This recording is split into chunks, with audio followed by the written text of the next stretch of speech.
ada handphone di kepala saya.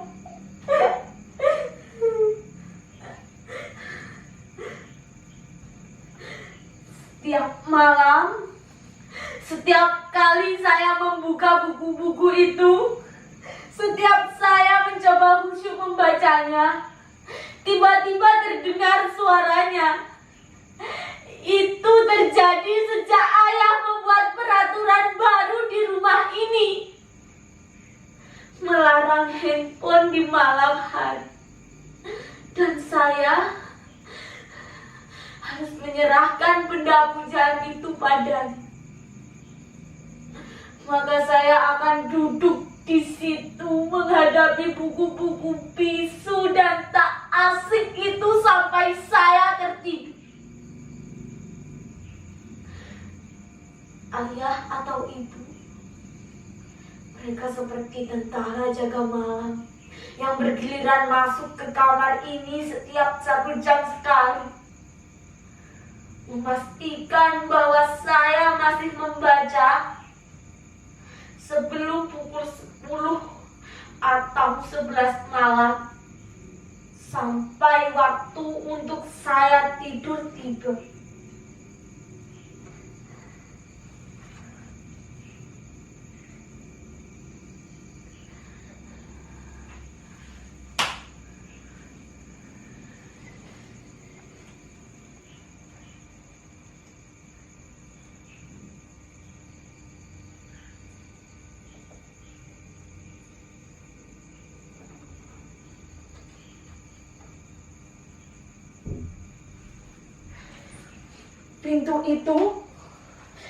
Pintu itu tidak boleh saya kunci sebelum jadwal tidur tiba.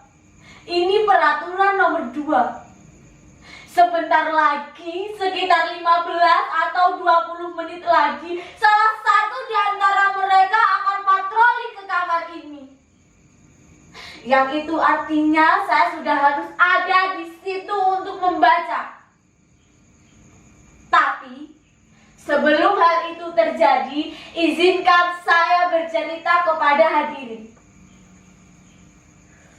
baik yang langsung hadir menyaksikan nasib saya di kamar ini maupun melalui Zoom.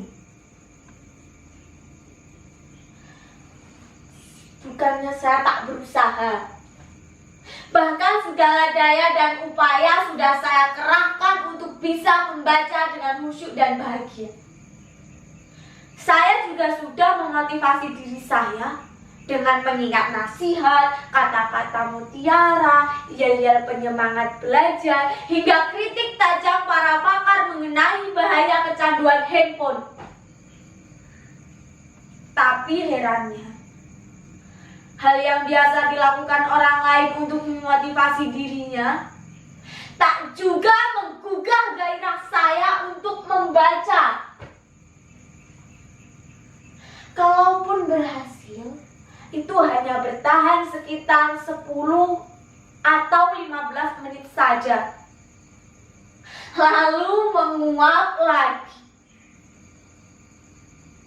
Sedangkan kritik tajam para pakar tak juga mengurangi kerinduan saya untuk selalu bersama dan dekat dengan handphone.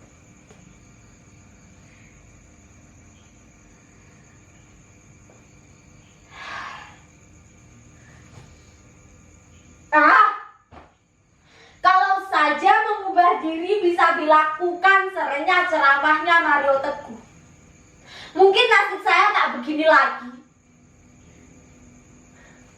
Apa? Saudara-saudara tak percaya bahwa saya ini menderita?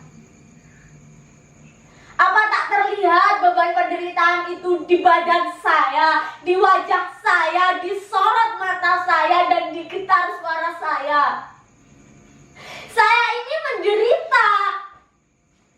Ini bukan akting seperti pertunjukan monolog anak-anak SMA itu. Ini real. Ini nyata. Saya sedang menderita. Bahkan,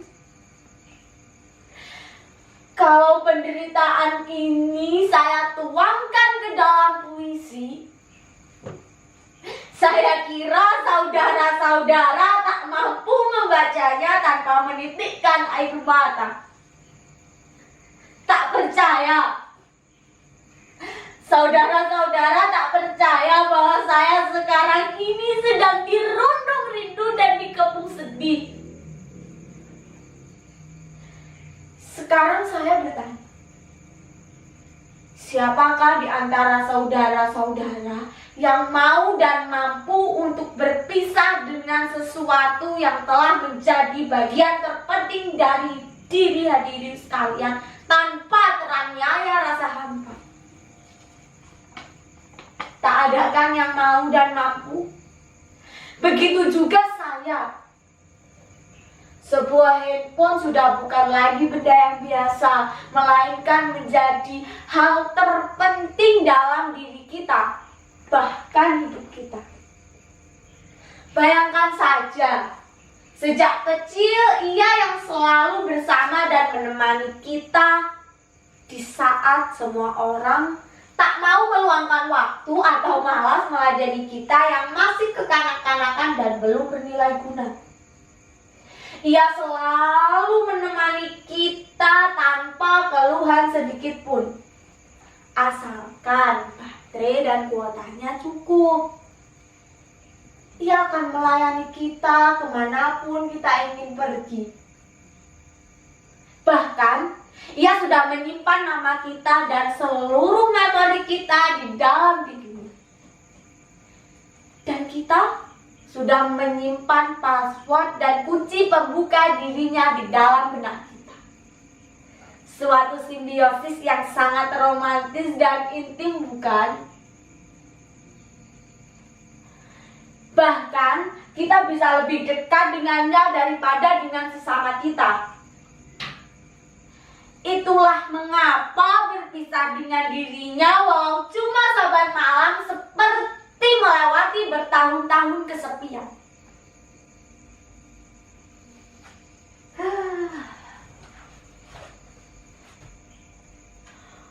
Oh, handphoneku. Betapa berat dan panjang jalan yang harus kutempuh untuk kembali bersamamu. Sejak pertama saya mengerti membaca dan menulis, saya sudah menuliskan nama saya di dalam dirinya.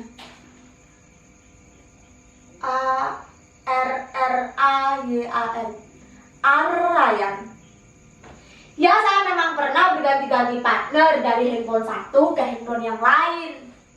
Tapi sifat mereka tetap sama, setia melayani dan menemani kita apapun jenisnya. Bahkan semakin istimewa dan semakin besar kemampuan mereka untuk melayani kita. Coba bandingkan kesetiaan dan konsisten mereka dengan kita. Berganti partner, berganti pula sifat dan kebiasaannya. Apalagi pergantian pimpinan, bisa semakin baik atau malah semakin anjlok mutunya. Maaf, saya agak ngelantur. Maklumlah, orang kalau lagi dirundung rindu dan sepi suka melayang kemana-mana pikirannya. Jadi bagaimana sekarang? Sudah jelas bahwa saya ini menderita.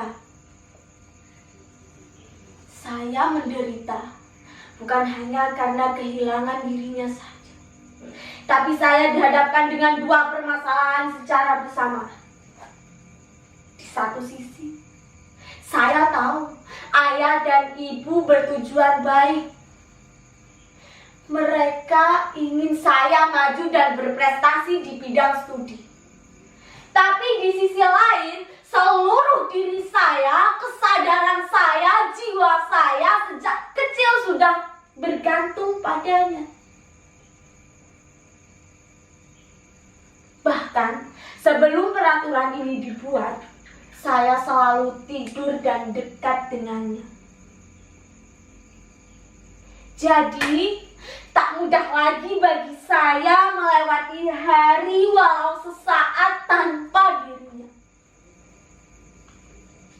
Kadang, kalau saya tak tak kuasa menahan rindu padanya, saya ambil casingnya, lalu saya dekatkan ke dada saya seperti ini.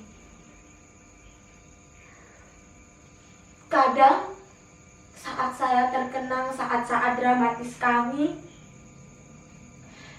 saat ia menjadi lemah dan kritis, dan dengan paniknya saya mencari tempat untuk menambah energinya.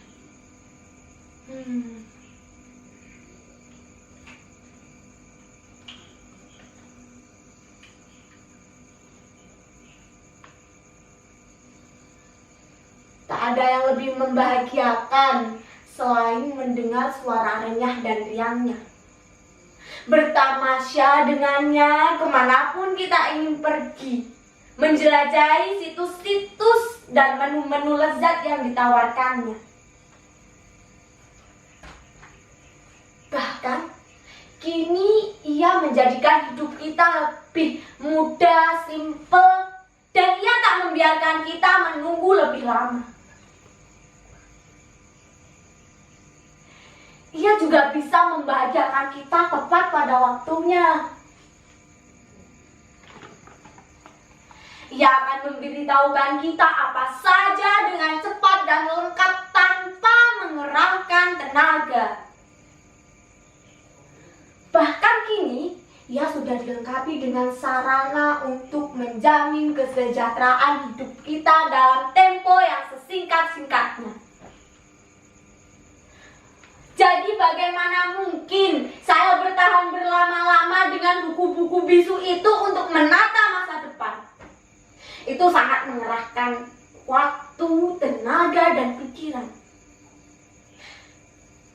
Sedangkan kita hidup di masa yang serba cepat dan ringkas. Siapa yang tidak bisa cepat dan ringkas akan ditinggalkan dan menjadi fosil penghuni museum peradaban. Saya sebenarnya pernah hampir berhasil tidak terlalu bergantung padanya.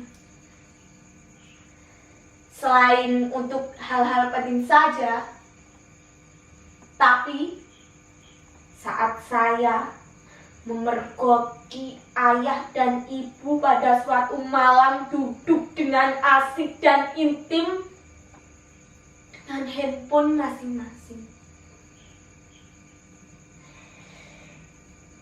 Di situ saya merasa dihianati.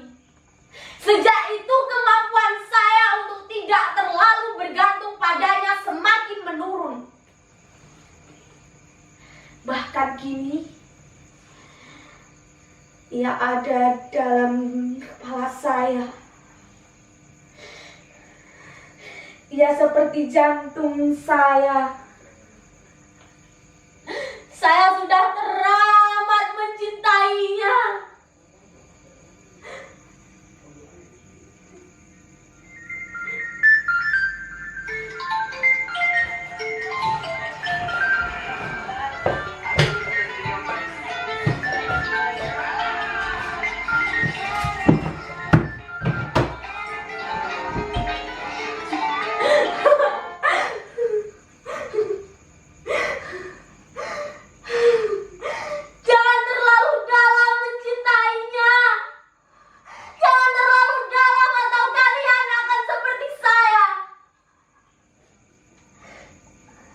Arayan, ada apa, Nak?